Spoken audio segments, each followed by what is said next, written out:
Hello friends, welcome है आपका classes bye शैली में। और एग्ज़ाम के लिए जैसा कि मैंने बोला था कि हम अपने टेट एग्ज़ाम की प्रिपरेशन कर रहे हैं जो अपकमिंग है। जैसे हमारा सी टेट है, यूपी टेट है और उत्तराखंड टेट है। और जैसे कि पहली क्लास में मैं आपको बता चुकी हूँ कि जो हम लोग अपना इसमें करेंगे स्टार्ट, हम अपना PYQs क्वेश्चन को रखेंगे पहले और फिर उसके अकॉर्डिंग अपना रिस्पॉन्स देखेंगे आपका कि आप कितनी हेल्प कर रहे हैं मेरी। तो उस हिसाब से हम क्लासेस को और करेंगे। तो मैं सबसे पहले बता दूं, ये मेरे इंट्रोडक्शन स्लाइड है। मेरे सारे टेट एग्ज़ाम क्लियर हैं और बेसिकली मैं अपने TGT और PGTs की तैयारी कर रही हूँ। मैंने अभी हाल ही में अपना DSSB का भी एग्ज़ाम दिया है, TGT का, और अपना UP TGT के एग्ज़ाम्स दिए हैं। और मेरे टेट एग्ज़ाम लगभग सारे क्वालिफाइड हैं, जैसा कि CTET के पेपर दोनों, अपने स्टेट टेट मेरा क्वालिफाइड है, आर्मी पब्लिक स्कूल एग्ज़ाम भी मेरा क्वालिफाइड है। ठीक है, तो पता रहे आपको भी कि थोड़ा सा ऐसा ना हो कि भाई आजकल यूट्यूब पे बहुत ट्रेंड चल रहा है, हर कोई वीडियो बनाने लग गया है और एक दुकान सी हो गई है, और लेकिन सभी की चल रही है। ठीक है, तो मैंने आपको बोला था कि आप कहीं से भी प्रिपेयर कर रहे हो, कंसेप्ट आप सबसे पहले पढ़िए, अपना उसको क्लियर कीजिए। उसके बाद आप PYQs लगाइए ताकि आपको पता चले कि आपकी तैयारी कहाँ पर है। और PYQ से एक आपको आइडिया मिल जाता है कि आपके आने वाले एग्जाम में किस तरीके के क्वेश्चंस आते हैं अगर आप PYQs को देखते हो। और आपको तैयारी पता चलती है कि आप किस वे में तैयारी कर रहे हैं, कि जो पढ़ रहे हैं आप वो काम का भी पढ़ रहे हैं या नहीं। ठीक है, वैसे तो आपके पास यूट्यूब पे बहुत सारे चैनल्स हैं जहाँ पे आप भीड़ की बेशुमार में जाते हैं और खूब आराम से PYQ को लगा लेते हैं। ठीक है, लेकिन हमने भी क्वालिफाई किया है अपने एग्ज़ाम, तो हम भी आपको बता सकते हैं कि किस तरीके से हेल्प कर सकते हैं आपको एक मतलब कंटेंट निकाल के देना कि PYQs को। और बेसिकली जो मैं आपको करवाऊंगी, अपनी पैडागोजी सेक्शन कराएंगे हम सब्जेक्ट की, EVS और साइंस की, और सब्जेक्ट का कंटेंट भी करेंगे अगर आपका रिस्पॉन्स अच्छा रहा तो। ठीक है, तो मैंने कल आपको, जैसे कि हमारी पहली क्लास थी, पहली क्लास में मैंने आपको बता दिया था, एक आपको ब्रीफ व्यू दिया था कि आपके साइंस में पेपर 2 जो CTET हो चाहे UP टेट हो, उसमें एग्जाम में किस तरीके के क्वेश्चन आए हुए हैं और उनका लेवल क्या है। ठीक है, आज के जो क्लास में आपके लिए लेके आई हूँ वो आपकी CTET में, जो आपको पता है कि लगभग 10 से 12 क्वेश्चंस हमारे किसके होते हैं, अपने पेडागोजी सेक्शन के आते हैं। तो आज एक ओवरव्यू हम लेंगे अपना कि हमारी पेडागोजी किस तरीके की आती है साइंस में ही। ठीक है, हम CTET और UP टेट पेपर 1 के लिए EVS प्रिपेयर करेंगे और पेपर 2 के लिए हम अपना साइंस का सेक्शन रखेंगे, कंटेंट भी और पेडागोजी भी। ठीक है, और सबसे पहले आपको 2-4 क्लासेस इन्हीं की मिलेंगी PYQs की, ताकि आपको एक अंदाज़ा लग जाए कि किस लेवल का क्वेश्चंस आपके एग्जाम में आए हुए हैं या फिर आएंगे। ठीक है, तो आप कल वाली क्लास मैंने कंटेंट की दिखाई थी आपको, आज जो हम क्लास करेंगे वो अपनी किसकी करेंगे, पेडागोजी की, साइंस के लिए ही। ठीक है, तो चलो, आज जो क्वेश्चंस निकाले हैं ये एग्जाम में आए हुए क्वेश्चंस हैं। ठीक है, सिर्फ मैंने उनको PPTs पे, ऐसा नहीं है कि आपको क्वेश्चंस में, जो क्वेश्चन पेपर होते हैं मेरे पास, आप लगभग समझ के चलिए बहुत अनलिमिटेड हैं क्वेश्चंस। ठीक है, अब क्या है, जो मैंने खुद एग्जाम में दिए हैं वो काफ़ी रफ हो चुके हैं पेपर, तो मैं डायरेक्ट आपको स्लाइड पे लगा के नहीं दिखा सकती, इसलिए मैंने उनको टाइप किया है। और टाइप भी आपका दोनों लैंग्वेज में किया है, आपका हिंदी भी और इंग्लिश भी, ताकि आपको दोनों लैंग्वेज में, मतलब बाइलिंगुअल, आपको आसानी हो, हिंदी वालों को हिंदी में और इंग्लिश वालों को इंग्लिश में। ठीक है, तो चलो स्टार्ट करते हैं हम अपना। आज हम पेडागोजी का ही देखेंगे कि साइंस में किस तरीके के क्वेश्चंस हमारे एग्जाम में पूछे गए हैं। स्टार्ट करते हैं। सबसे पहला क्वेश्चन है, which of the following is not true. देखो, इसी तरीके से हाईलाइट हुआ आता है फ्रेंड्स, मैंने ये अपने आप से नहीं किया है, आजकल एग्जाम में ये हाईलाइट हुआ आता है नॉट ट्रू, क्योंकि कई बार क्या होता है एग्जाम में हम लोगों के क्वेश्चन नॉट देखने के कारण ही गलत हो जाते हैं। ठीक है, तो देखो हिंदी में भी नहीं पे हाईलाइटेड हो रहा है। ठीक है, क्या सही नहीं है, किसके लिए, विज्ञान की प्रकृति के संदर्भ में क्या सही नहीं है। ठीक है, देखो, साइंस इज ऑलवेज टेंटेटिव, कहने का मतलब क्या है, जो विज्ञान है वो हमेशा अस्थायी होता है। दूसरा, विज्ञान संदेहवाद को बढ़ावा देता है, साइंस प्रोमोट द स्पेक्टिसिज्म। ठीक है, इसको आप हिंदी में भी देख सकते हो, संदेहवाद। ठीक है, कि कुछ कंफ्यूजन सी रहती है।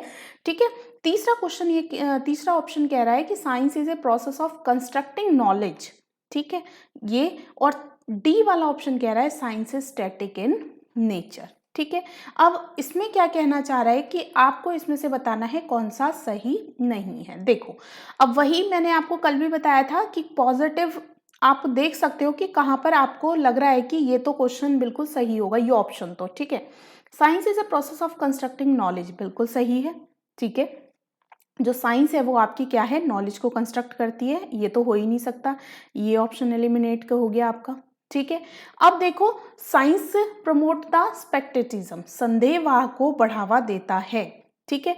अब देखो, एक और चीज इसमें ध्यान से देखना, विज्ञान हमेशा अस्थायी होता है, ठीक है। और नीचे क्या कह रहा है, विज्ञान की जो प्रकृति होती है that is static in nature, क्या होती है, स्टैटिक इन नेचर, ठीक है। तो अब आप इन तीनों को लगा के देखो, इसमें से नेगेटिव आपको कौन सा दिखाई दे रहा है कि विज्ञान कभी भी आपको कंफ्यूज नहीं करता है। ध्यान रखेंगे, जो विज्ञान है वो कभी भी हमें कंफ्यूज नहीं करेगा। तो विज्ञान की जो संदर्भ में क्या बात सही नहीं है, संदेहवाह को बढ़ावा देता है, ठीक है। Option number B is correct answer. Next पे चलेंगे। नेक्स्ट क्वेश्चन है, which of the following are developed by the science, ठीक है। निम्नलिखित में से किसका विकास विज्ञान के द्वारा होता है, निष्पक्षता का, इक्विडिटी का, ठीक है, होता है, बिल्कुल बिल्कुल पॉजिटिव वर्ड है। साइंस एटीट्यूड, जब साइंस है तो वैज्ञानिक दृष्टिकोण होगा, बिल्कुल होगा, ए और बी दोनों आ चुके हैं। अब देखो, सबसे पहले क्या होता है ना, कई बार हम पढ़ रहे होते हैं तो इन्हीं में से ए बी टिक करके और उसमें सर्कल कर देते हैं। थोड़ा और नीचे जाएंगे आप, ये चीज भी ध्यान रखेंगे, नीचे क्या है, आपको और भी ऑप्शंस दिए गए हैं जिसमें आपको ऑप्ट करना है कि ए बी सी तीनों में से क्या क्या हो सकता है।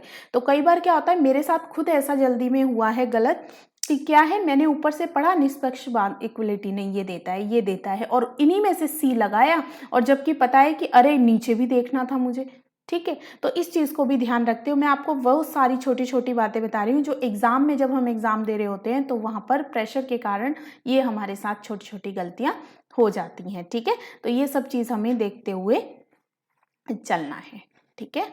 चलो, नेक्स्ट हमारा क्या है, वैज्ञानिक स्वभाव और स्थायी मानस प्रकृति, स्टैटिक माइंडसेट, ठीक है। अब देखो, आप इसमें से खुद ही पढ़ के देखो, क्या निष्पक्षता को देगा, बिल्कुल देगा। वैज्ञानिक, जब साइंस है तो वैज्ञानिक दृष्टिकोण तो होगा ही, वैज्ञानिक स्वभाव भी होगा, ठीक है। लेकिन स्टैटिक माइंड एक स्थायी मानसिक प्रवृत्ति को नहीं देता। हमने पिछले क्वेश्चन में क्या पढ़ा कि वो चेंज भी होता रहता है, टेंटेटिव, ठीक है। तो ये यहाँ पर क्या है, डी वाला ऑप्शन नहीं होना चाहिए, बाकी ये तीनों हमें सही लग रहे हैं। तो ए बी सी देखो कहाँ पर है, कौन से ऑप्शन में है, तो किस में है, ऑप्शन नंबर 3 में, ए बी सी, ठीक है। अब डी हमने देखा कि स्टैटिक ये नहीं हो सकता, ये वाला ऑप्शन कट, ये वाला, तो हमारा ऑप्शन कहाँ से निकल के आ गया, option number C is the correct answer, ठीक है। चलो नेक्स्ट पे चलते हैं। नेक्स्ट है, role of a science teacher should be, क्या होना चाहिए विज्ञान शिक्षक की भूमिका, ठीक है। हिंदी वालों को आप हिंदी में देख लीजिए। प्रोवाइड रिच वेराइटी, देखो रिच वेराइटी प्रोवाइड करना बिल्कुल पॉजिटिव है, बिल्कुल देना है लर्नर्स को। Provide product based teaching learning environment to the learners, अगर आपको थोड़ा सा भी कंफ्यूजन होता है इंग्लिश में पढ़ने में, आप तुरंत हिंदी को भी देखेंगे। छात्रों को उत्पाद आधारित शिक्षण अधिगम पर्यावरण प्रदान करना, रुको इसको। Guide the learner to practice and memorisation, अरे भैया एनसीएफ में हम पहले ही पढ़ के आ चुके हैं कि भैया हमारा एनसीएफ तो मेमोराइजेशन को बिल्कुल गलत करता है, रटने पे बल बिल्कुल नहीं देता, ये ऑप्शन बिल्कुल गलत हो जाएगा। नीचे चलते हैं, encourage all learner to frame the question of the high cognitive abilities, जरूरी नहीं है सारे हाई कॉग्निटिव एबिलिटीज के होंगे, ठीक है। तो ये भी आप नहीं होंगे, जो जिसका जैसा मानसिक विकास होगा वो उसी हिसाब से तो क्वेश्चन पूछेगा, जरूरी तो नहीं है सबका मानसिक विकास ऊपर हो। तो ये क्वेश्चन भी थोड़ा सा हम इसको ऑप्शन को लेके चलेंगे नीचे, ये दोनों हमें लग रहा है कि नहीं होंगे। अब इसमें से देखो क्या हम क्या कर रहा है, ये प्रोडक्ट बेस, उत्पाद बेस के आधारित देना, ये भी थोड़ा सा कम है किसके मुकाबले, अगर हम इस ऑप्शन को देखें। इसमें क्या है, रिच वैरायटी, हमें बहुत अच्छा ऑप्शन मिल गया है, लर्नर को प्रोवाइड रिच वैरायटी, तो हम इसी के साथ जाएंगे। तो ऑप्शन नंबर 1 हमारा बिल्कुल करेक्ट आंसर हो जाएगा। तो इस तरीके से समझ से अगर आपने थोड़ी सी भी पेडागोजी अपनी सीडीपी की भी पढ़ ली है ना, तो आप इन क्वेश्चन को इजीली निकाल दोगे। क्यों? क्योंकि सीडीपी में आपने क्या पढ़ा होगा कि कुछ जो हमारे क्वेश्चंस होते हैं ना, कि एनसीएफ जो है वो हमारा रटन पद्धति पर आधारित नहीं है, किस पे है, कंस्ट्रक्शन पे है, न्यू नॉलेज पे है, और ज़्यादा से ज़्यादा वेराइटी प्रोवाइड करना, ठीक है, इंडिविजुअलाइजेशन पे, प्रत्येक उस पे लर्नर पर क्या करना, बल देना, ठीक है, चाइल्ड सेंटर्ड पर बल देना। तो ये सारी चीज़ों से भी हमारे आंसर निकल आते हैं सब्जेक्ट पेडागोजी में, तो अगर आपने सीडीपी बहुत अच्छे ढंग से पढ़ी है। ठीक है, चलो नेक्स्ट पे चलते हैं। ये देखो एनसीएफ का आ गया। As per NCF good science education should be, कैसी होनी चाहिए। आपने एनसीएफ नहीं भी पढ़ रखा तो आपको कुछ इसमें से देखो कि आप एज ए मतलब टीचर होने के नाते क्या करेंगे, आप एक पॉजिटिव माइंड सेट करके इसको सॉल्व करेंगे, इन क्वेश्चंस को।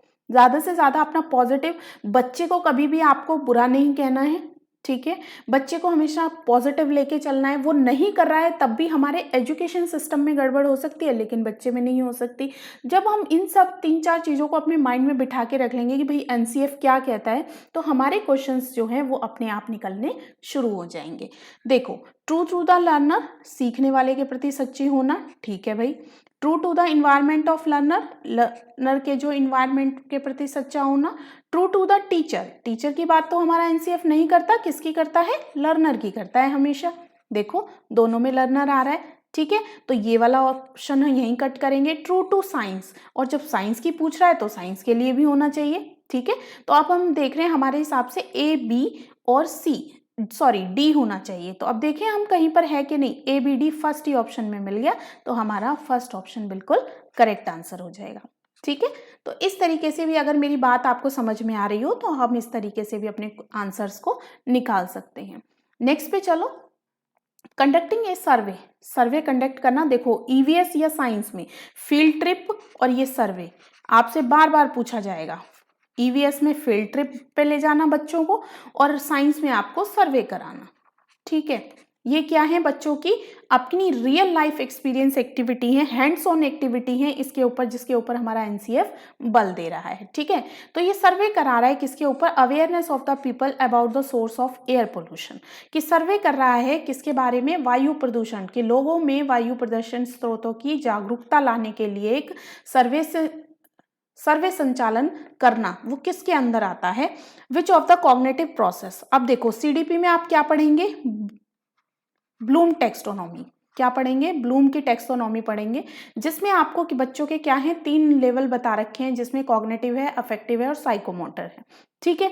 तो कॉग्निटिव में भी क्या है, उनके कुछ लेवल्स हैं कि बच्चा कहाँ से कहाँ तक आता है, ठीक है। तो उसमें आपको पूरे उसके ऊपर भी क्या है, देखो ये क्वेश्चन आपको दे रखा है, ये उसी के ऊपर आधारित क्वेश्चन है बिल्कुल।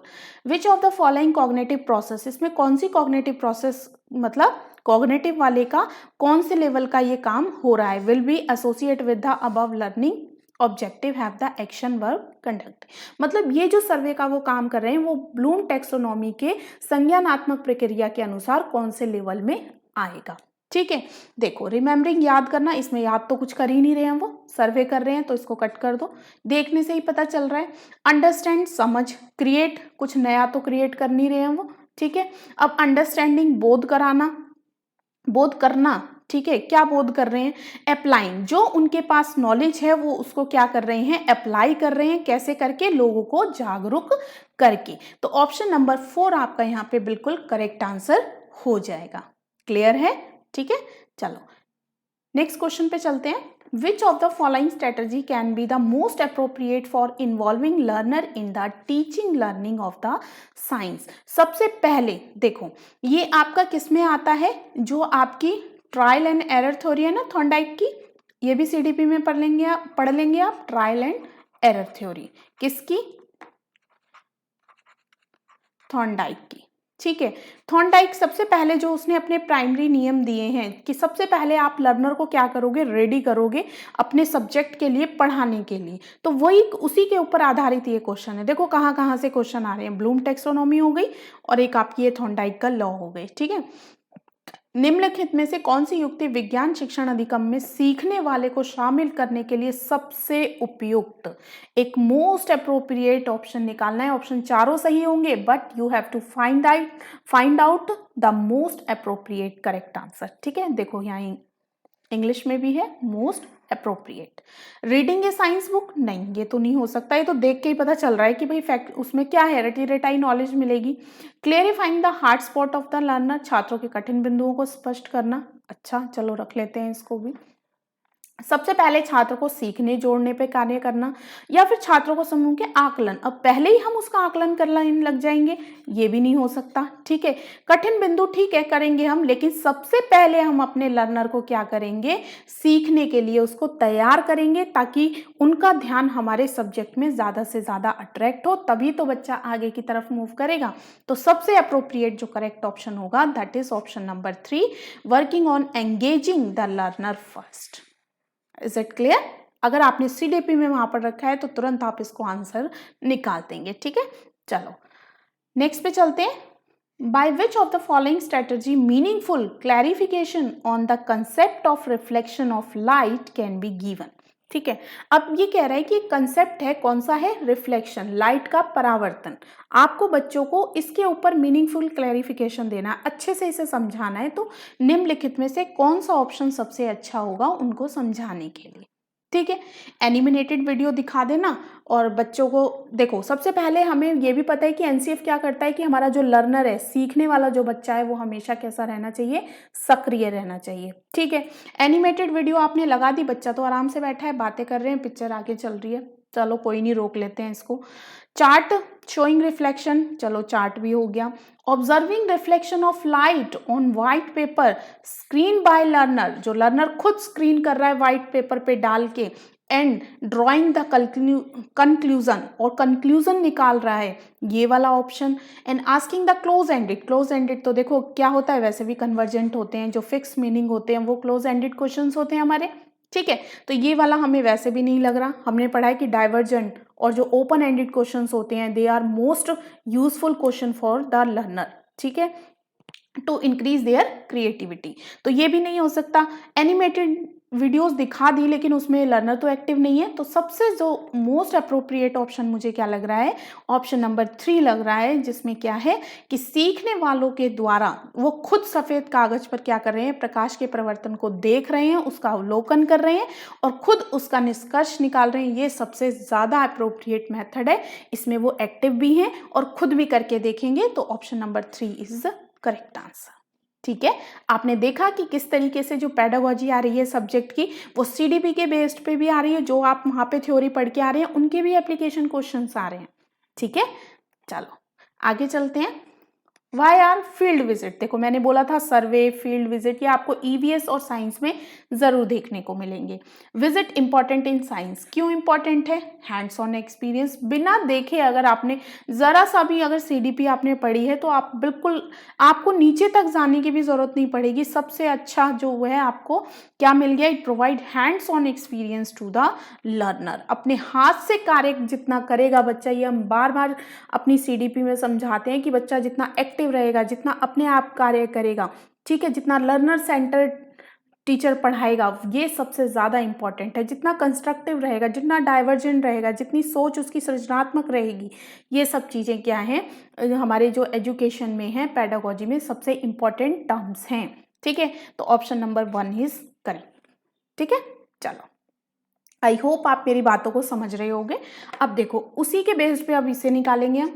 विच of the following tool is for learner central assessment. ठीक है, लर्नर सेंटर असेसमेंट के लिए, बाल केंद्रित आकलन के लिए, अब यहाँ पे किसकी बात हो रही है, असेसमेंट की हो रही है। ठीक है, किसकी, लर्नर सेंटर की, तो उसमें कौन से साधन है, पोर्टफोलियो है, ठीक है, कंसेप्ट मैप है, पेपर पेंसिल टेस्ट है, या जर्नल लिखना टेस्ट है। ठीक है, चलो बताओ मुझे।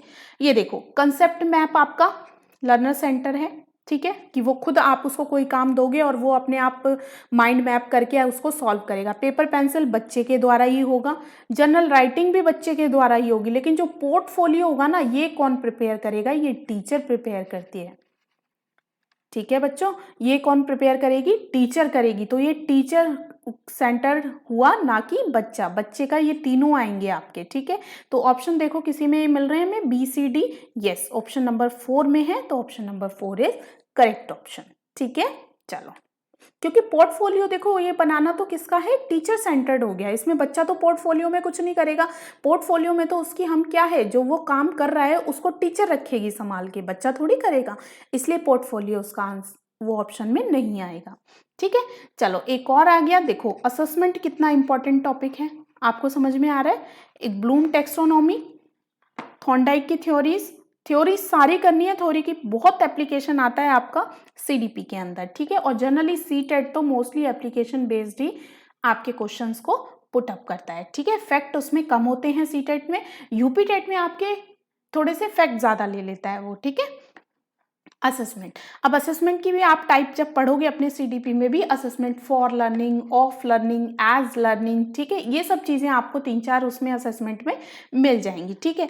जिसमें आपको बताया जाता है कि फॉर जो है फॉर्मेटिव के लिए होगा, जो ड्यूरिंग चलता रहता है कि आप जांचने के लिए बच्चों की जो उनका आकलन है। ऑफ क्या है, एंड में होता है, समेटिव के लिए होता है। एज क्या है, आपस में जब वो सेल्फ कर लेता है, एक पीयर असेसमेंट होता है आपका, ठीक है। इन होता है जिसमें आप बोलते हो, ठीक है। तो इसमें क्या पूछा है, assessment as learning in science means, इसका क्या मतलब है, फॉर्मेटिव तो 4 के लिए होता है, सोमेटिव के लिए ऑफ होता है, एंड में होता है, ठीक है। सेल्फ टर्म असेसमेंट कुछ है नहीं अभी हमारा, तो इसका जो करेक्ट ऑप्शन होगा that is the self assessment, स्वयं आकलन होता है सीखने जैसा, एस के लिए, ठीक है। तो option number 3 is correct answer. तो यहाँ फ्रेंड आज की जो मेरे को ये क्लास दिखाने का मोटो था आपको, सिर्फ यही था कि ताकि आप एक आपको पता चल जाए कि मतलब किस तरीके के क्वेश्चंस आपके एग्जाम में पूछे जाते हैं। ये बिल्कुल आपके पीवाईक्यू हैं, पिछले एग्जाम में आए हुए क्वेश्चन हैं, किसके, पेडागोजी के, ठीक है। साइंस की पेडागोजी के क्वेश्चन मैंने आपको दिखाए, कल कंटेंट के दिखाए थे आपकी फर्स्ट क्लास में, ठीक है। तो इससे आपको पता चल जाएगा कि किस तरीके के क्वेश्चन हमारे एग्जाम में बनते हैं। अब हम अपनी क्लास को इसी तरह रेगुलर रखेंगे, और रेगुलर क्लास में आप इसको क्वेश्चंस को देखिए, अपनी तैयारी भी करते रहिए, और यहाँ मेरे साथ आके आप क्वेश्चंस को लगाते रहिए, ठीक है।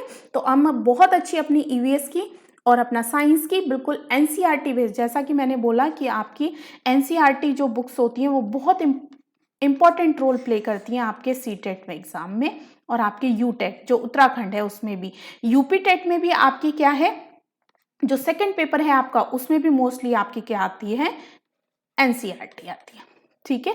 अभी आपका इसमें इस साल तो आपका नहीं निकला है, तो मे भी आपका आर्मी पब्लिक स्कूल एग्जाम के भी निकलेंगे फॉर्म, तो उसके लिए भी आप प्रिपेयर रहना, निकलते हैं अक्टूबर में, बस लेकिन इस साल नहीं आए हैं।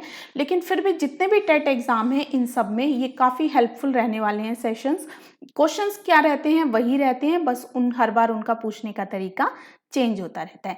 तो आई होप आपको ये क्लास अच्छी लगी होगी। आप जुड़िए मेरे चैनल के साथ, मेरे साथ जुड़िए, ताकि हम अच्छे से अपनी इस बार सी टेट की और यूपी टेट की जितने भी टेट एग्जाम हैं उनको ईजिली निकाल सकेंगे। चैनल को सब्सक्राइब जरूर कीजिए, वीडियो देखने के बाद तुरंत चैनल को सब्सक्राइब कीजिए। अब रेगुलर हम अपने पीवाईक्यू को लेके आएंगे, अगर हमारा रिस्पॉन्स अच्छा रहता है तो हम अपने एनसीईआरटी को भी सारे टॉपिक वाइज बहुत अच्छे से कंप्लीट करेंगे, ठीक है। तो वीडियो को शेयर कीजिए अपने फ्रेंड के साथ, बताइए कि आप मुश्किल से इसको, अगर आप लाइव नहीं देखोगे तो इसको क्या करो, रिकॉर्डेड देख लिया करो, ठीक है। क्वेश्चन ही तो देखने हैं हमें, आप सिंपल उसकी स्पीड बढ़ाइए और रिकॉर्डेड क्वेश्चंस को देख लीजिए, ताकि आपको क्वेश्चन आंखों के नीचे से जितने निकालोगे उतना अच्छा आपकी रिवीजन होगी, ठीक है। वीडियो को शेयर कीजिए, चैनल को सब्सक्राइब करिए। मिलते हैं नेक्स्ट वीडियो में, जब तक के लिए बाय बाय।